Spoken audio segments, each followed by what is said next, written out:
اعوذ باللہ السمیع العلیم من الشیطان الرجیم بسم اللہ الرحمن الرحیم۔ فلق کے رائنج معنی صبح کے ہیں۔ صبح کی تخصیص اس لیے کہ جس طرح اللہ تعالیٰ رات کا اندھیرا ختم کر کے دن کی روشنی ڈال سکتا ہے، وہ اللہ اسی طرح خوف اور دہشت کو دور کر کے پناہ مانگنے والے کو بھی پناہ دے سکتا ہے۔ یا انسان جس طرح رات کو اس بات کا منتظر ہوتا ہے کہ صبح روشنی پناہ کے ذریعے سے صبح کامیابی کی طلوع کا امیدوار ہوتا ہے، یہ عام ہے۔ اس میں شیطان، اس کی ضروریت، جہنم ہے اور ہر چیز سے پناہ جس سے انسان کو تکلیف پہنچ سکتی ہے۔ رات کے اندھیرے میں ہی خطرناک درندے اپنے کھچاروں سے اور موذی جانور اپنے بلوں سے، اسی طرح جرائم پیشہ افراد اپنے مذموم ارادوں کو عملی جامہ پہنانے کے لیے نکلتے ہیں۔ ان الفاظ کے ذریعے سے ان تمام لوگوں سے پناہ کی طلب کی گئی ہے، خاص سکن رات وقبل داخل ہو جائے یعنی چھا جائے۔ نفاثاتی مؤنث کا صیغہ ہے، یعنی گروہوں میں پھونکنے والے نفسوں کی برائی سے پناہ۔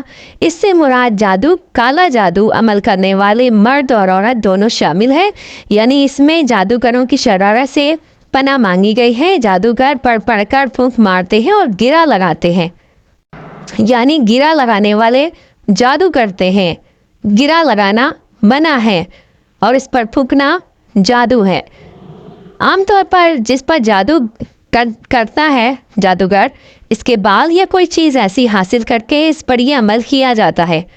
اور حسد کی برائی سے پناہ مانگی گئی ہے، جب وہ حسد کرتا ہے، یعنی حسد مظہور سے زوال نعمت کی آرزو کرتا ہے، یعنی اس سے نعمت چھن جانے کی آرزو ہوتی ہے کہ اس سے وہ نعمت چھن جائے، چنانچہ اس سے بھی پناہ طلب کی گئی ہے، کیونکہ حسد بھی ایک نہایت بری اخلاقی بیماری ہے جو نیکیوں کو کھا جاتی ہے۔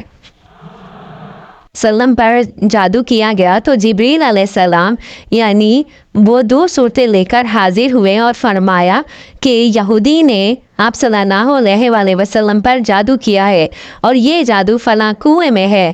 آپ صلی اللہ علیہ وآلہ وسلم نے حضرت علی رضی اللہ تعالیٰ عنہ کو بھیج کر اسے منگوایا۔ یہ کنگھی کے دندانے اور بالوں کے ساتھ ایک آنت کے اندر رکھا گیا گراہیں لگی پڑی تھی اور موم کا پتلا تھا جس میں سوئیاں چبھی ہوئی تھیں۔